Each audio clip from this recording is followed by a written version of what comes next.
श्री हरि ओम श्री परमात्मने नमः। श्रीमद् भागवत गीता चतुर्थ अध्याय। श्री भगवान बोले, मैंने इस अविनाशी योग को सूर्य से कहा था। सूर्य ने अपने पुत्र वैवस्वत मनु से कहा और मनु ने अपने पुत्र राजा इक्ष्वाकु से कहा था। हे परम तप अर्जुन, इस प्रकार परंपरा से प्राप्त इस योग को राजर्षियों ने जाना, किंतु उसके बाद वह योग बहुत काल से इस पृथ्वी लोक में लुप्त प्राय हो गया। तू मेरा भक्त और प्रिय सखा है, इसलिए वही यह पुरातन योग आज मैंने तुझको कहा है, क्योंकि यह बड़ा ही उत्तम रहस्य है, अर्थात गुप्त रखने योग्य विषय है। अर्जुन बोले, आपका जन्म तो अर्वाचीन अर्थात हल्का है और सूर्य का जन्म बहुत पुराना है, अर्थात कल्प के आदि में हो चुका था। तब मैं इस बात को कैसे समझूं कि आप ही ने कल्प में आदि में सूर्य से यह योग कहा है। श्री भगवान बोले, हे परम तप अर्जुन, मेरे और तेरे बहुत से जन्म हो चुके हैं, उन सबको तू नहीं जानता, किंतु मैं जानता हूँ। मैं अजन्मा और अविनाशी स्वरूप होते हुए भी तथा समस्त प्राणियों का ईश्वर होते हुए भी अपनी प्रकृति को अधीन करके अपनी योग माया से प्रकट होता हूँ। हे भारत, जब जब धर्म की हानि और अधर्म की वृद्धि होती है, तब तब मैं ही अपने रूप को रचता हूँ, अर्थात साकार रूप में लोगों के सम्मुख प्रकट होता हूँ। साधु पुरुषों का उद्धार करने के लिए, पाप कर्म करने वालों का विनाश करने के लिए और धर्म की अच्छी तरह से स्थापना करने के लिए मैं युग युग में प्रकट हुआ करता हूँ। हे अर्जुन, मेरे जन्म और कर्म दिव्य अर्थात निर्मल और अलौकिक हैं। इस प्रकार जो मनुष्य तत्व से जान लेता है, वह शरीर को त्याग कर फिर जन्म को प्राप्त नहीं होता, किंतु मुझे ही प्राप्त होता है। फल भी पहले भी जिसने राग, भय और क्रोध सर्वथा नष्ट हो गए थे और मुझ में अनन्य प्रेम पूर्वक स्थित रहते थे, ऐसे मेरे आश्रित रहने वाले बहुत से भक्त उपर्युक्त ज्ञान रूप तप से पवित्र होकर मेरे स्वरूप को प्राप्त हो चुके हैं। हे अर्जुन, जो भक्त तुझे जिस प्रकार भजते हैं, मैं भी उनको उसी प्रकार भजता हूँ, क्योंकि सभी मनुष्य सब प्रकार से मेरे ही मार्ग का अनुसरण करते हैं। इस मनुष्य लोक में कर्मों के फल को चाहने वाले लोग देवताओं का पूजन किया करते हैं, क्योंकि उनको कर्मों से उत्पन्न होने वाली सिद्धि शीघ्र मिल जाती है। ब्राह्मण, क्षत्रिय, वैश्य और शूद्र, इन चार वर्णों का समूह गुण और कर्मों के विभाग पूर्वक मेरे द्वारा रचा गया है। इस प्रकार उस सृष्टि रचनादि कर्म का कर्ता होने पर भी मुझ अविनाशी परमेश्वर को तू वास्तव में अकर्ता ही जान, क्योंकि फल में मेरी स्पृहा नहीं है, इसलिए मुझे कर्म लिप्त नहीं करते। इस प्रकार जो मुझे तत्व से जान लेता है, वह भी कर्मों से नहीं बंधता। पूर्व काल में मुमुक्षुओं ने भी इस प्रकार जानकर ही कर्म किए हैं, इसलिए तू भी पूर्वजों द्वारा सदाम से किए जाने वाले कर्मों को ही कर। कर्म क्या है और अकर्म क्या है, इस प्रकार इसका निर्णय करने में बुद्धिमान पुरुष भी मोहित हो जाते हैं। इसलिए वह कर्म तत्व मैं तुझे भली भांति समझा कर कहूँगा, जिसे जानकर तू अशुभ से अर्थात कर्म बंधन से मुक्त हो जाएगा। कर्म का स्वरूप भी जानना चाहिए और अकर्म का स्वरूप भी जानना चाहिए तथा विकर्म का स्वरूप भी जानना चाहिए, क्योंकि कर्म की गति गहन है। जो मनुष्य कर्म में अकर्म देखता है और जो अकर्म में कर्म देखता है, वह मनुष्यों में बुद्धिमान है और वह योगी समस्त कर्मों को करने वाला है, जिसके संपूर्ण शास्त्र सम्मत कर्म बिना कामना और संकल्प के होते हैं तथा जिसके समस्त कर्म अज्ञान रूप अग्नि के द्वारा भस्म हो गए हैं। उस महापुरुष को ज्ञानी जन भी पंडित कहते हैं। जो पुरुष समस्त कर्मों में और उनके फल में आसक्ति का सर्वथा त्याग करके संसार के आश्रय से रहित हो गया है और परमात्मा में नित्य तृप्त है, वह कर्मों में भली भांति बरतता हुआ भी वास्तव में कुछ भी नहीं करता, जिसका अंतःकरण और इंद्रियों के सहित शरीर जीता हुआ है और जिसने समस्त भोगों की सामग्री का परित्याग कर दिया है, ऐसा आशा रहित पुरुष केवल शरीर संबंधी कर्म करता हुआ भी पापों को नहीं प्राप्त होता है।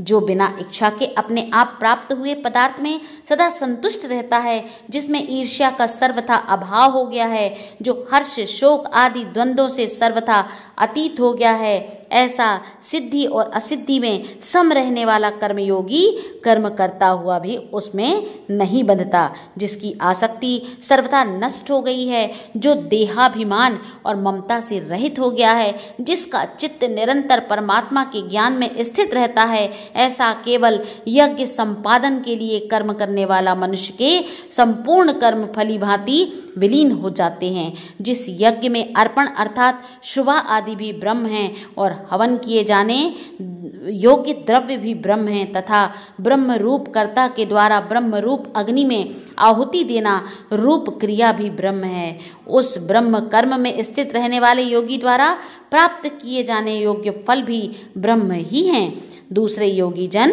देवताओं के पूजन रूप यज्ञ का ही भली भांति अनुष्ठान किया करते हैं और अन्य योगी जन परब्रह्म परमात्मा रूप अग्नि में अभेद दर्शन रूप यज्ञ के द्वारा ही आत्म रूप यज्ञ का हवन किया करते हैं।